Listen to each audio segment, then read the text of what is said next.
Hi everyone, welcome back to my YouTube channel. I'm living with diabetes type 2. So if you suffer from diabetes mellitus, you already know that you have an increased risk of infections. So today I'm going to talk about or share with you diabetic food problems. So diabetic food is the result of poor blood sugar control, resulting in the impairment of wound healing, nerve damage, blood vessels damage, and other complications, right? And then diabetic, oh, I'm sorry. Diabetes mellitus is a silent killer. Most people are living with diabetes without knowing because they never tested their blood sugar, and then they don't have any symptoms. So because of that, and then they feel like they are living without any other problems. They don't have diabetes. I know even my sister was having the same, but I'm not going to talk about her now. I'll talk about her some other day. What happened to her, how we discover her that she's having diabetes. So diabetes is a silent killer. It is toxic, it's pandemic, and destroys the whole body because of the blood sugars that are not controlled for a long time. So it destroys many things, you know. So now I'm saying that the whole body from head to toe. Just know that, you know, as long as you have diabetes, you must take care of yourself. That's the beginning of another life, another type of, another way of living, you know, once we have diabetes. So the diabetic food problems are as follows: changes in the skin color. You know your color, okay? And then now you do your inspection every day, and then you notice that you've got a certain color, like the red color. You know, the red color, most of the time, it shows that you have inflammation somewhere on that part of the leg. And then also you have maybe, it's getting more infected, you know. So now, please try to inspect your legs every day. Sometimes you find that it's brown, pale, or bluish, purple, greenish, black, something like that, you know. Because, you know, these colors changes. It depends on what type of the condition you have, and then when it started. Because if you noticed it late, then now you changes to black, and then it's at the black color. You find that maybe you ignore it still, you think maybe something minor, only to find that now the tissues are dead, or maybe the tissues are dying. And then once they are dying, the only solution, when you go to see your doctor, you find that they amputate your leg. So please, let's avoid that. Sometimes, you know, you find that, you know, we have these small blood vessels. The blood vessels are supplying the whole body.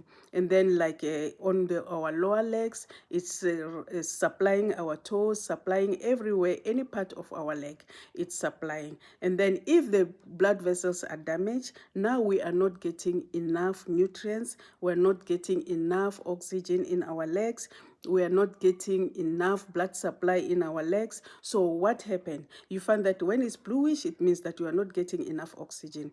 There is a shortage of oxygen now. And then now it's pale, now you are not getting enough nutrients, and then you are becoming pale, and then because of like anemia, that I will say. Why? Because the legs are not getting much of more of the nutrients. They are not getting, you know, there is a blood supply, it's reduced. And then that is why you find that now the leg, it's pale, it's bluish, it's whatever, and then tends up to end up being black. So please, and then you end up with amputation. Let's try our best, you know. It doesn't, we don't need to buy ourselves to take care of ourselves. We just have the mindset, and then you change your way of living, you know. And then the way of living, you monitor your blood sugars, you exercise, you eat healthy, you take the treatment as ordered, and then you also um, uh, you change your lifestyle, you modify your lifestyle, and then there you are going to live better. You lose your weight, you exercise, that's it. And then you monitor your blood sugars, you make sure that you eat healthy, you avoid carbohydrates. the food that is rich in carbohydrates, you must reduce. Anyway, go and consult your dietitian or the nutrition, whatever, to help you together with your doctor. They will help you to modify your diet. And then swelling in the foot or ankle. You know, sometimes you have swelling in the foot or ankle because of some problems. Like for me, it was the side effect of amlodipine, the one that I was getting for my blood pressure.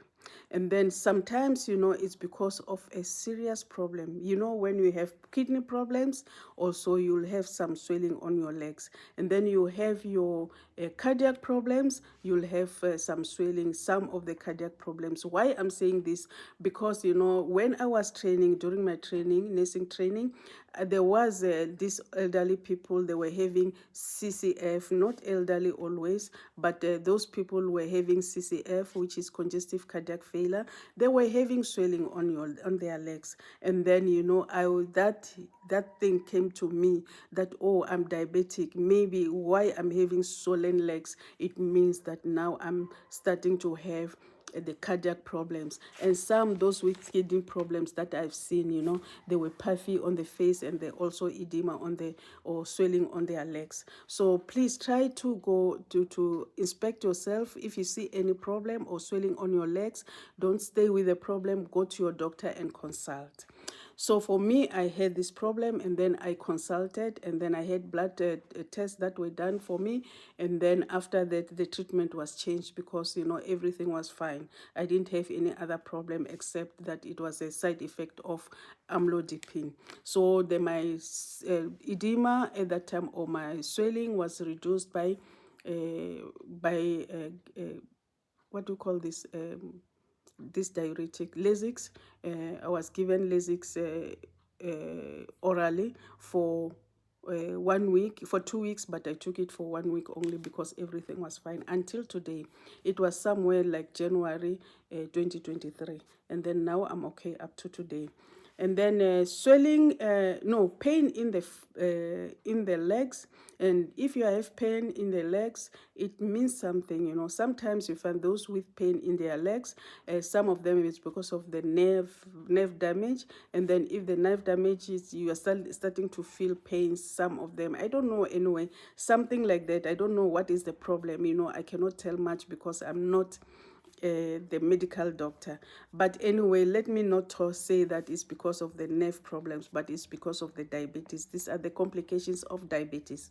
You know, I know of a certain lady, she was not diabetic, but she was having problem with her legs. And then underneath, you know, always she need to stand on the ceramic tile because it's cold. That's where she will be relieved. No, it was not for this thing. Yeah, also with the temperature that she was having, it was for the temperature. I'm sorry, it's not for the painful legs.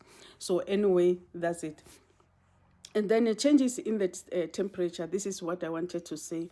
And then if you have changes, some they're feeling very cold, and then even if they apply some socks, you find that they are insulated socks, but you know, still they're still feeling cold on their legs.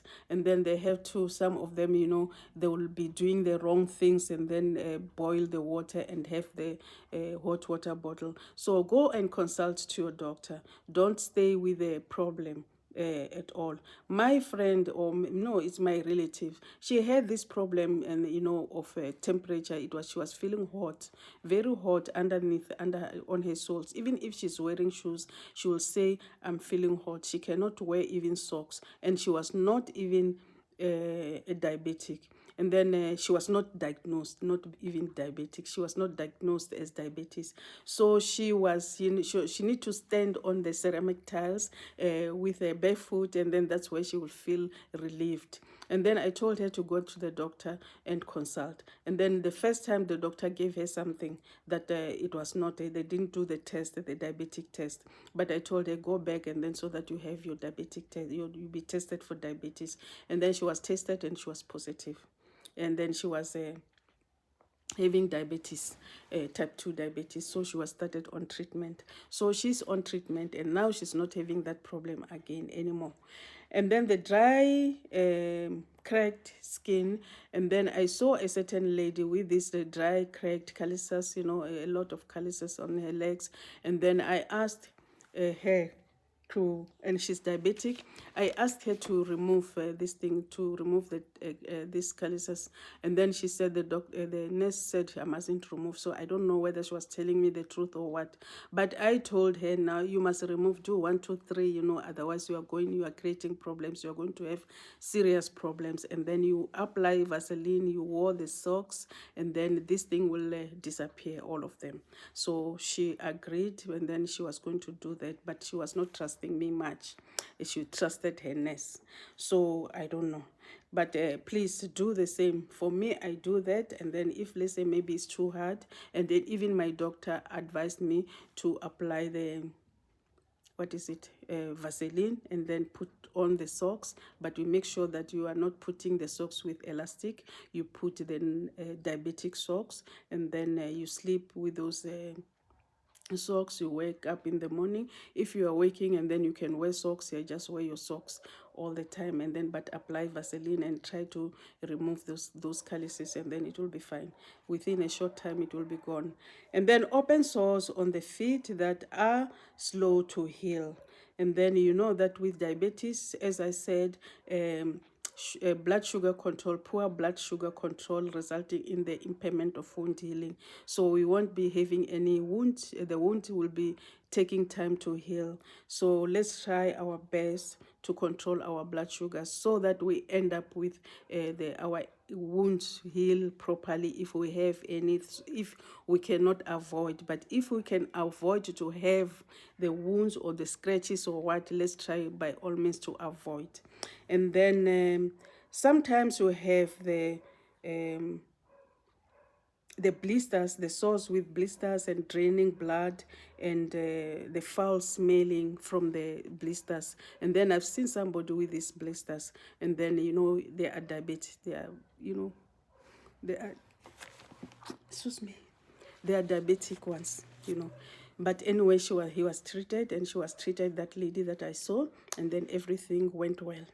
So, but let's try to control the core of everything, the root cause of everything is the control of our blood sugar. That's it. If we do that now, the rest of the problems we won't have. And then ingrown toenails, or toenail infected with fungus. Yeah, it happens. And sometimes, you find that if we don't do our inspection every day, and then we miss this. And sometimes we miss it even if we do it every day, because we apply nail polish. My doctor advised me not to wear nail polish because of that, so that I'll be able to inspect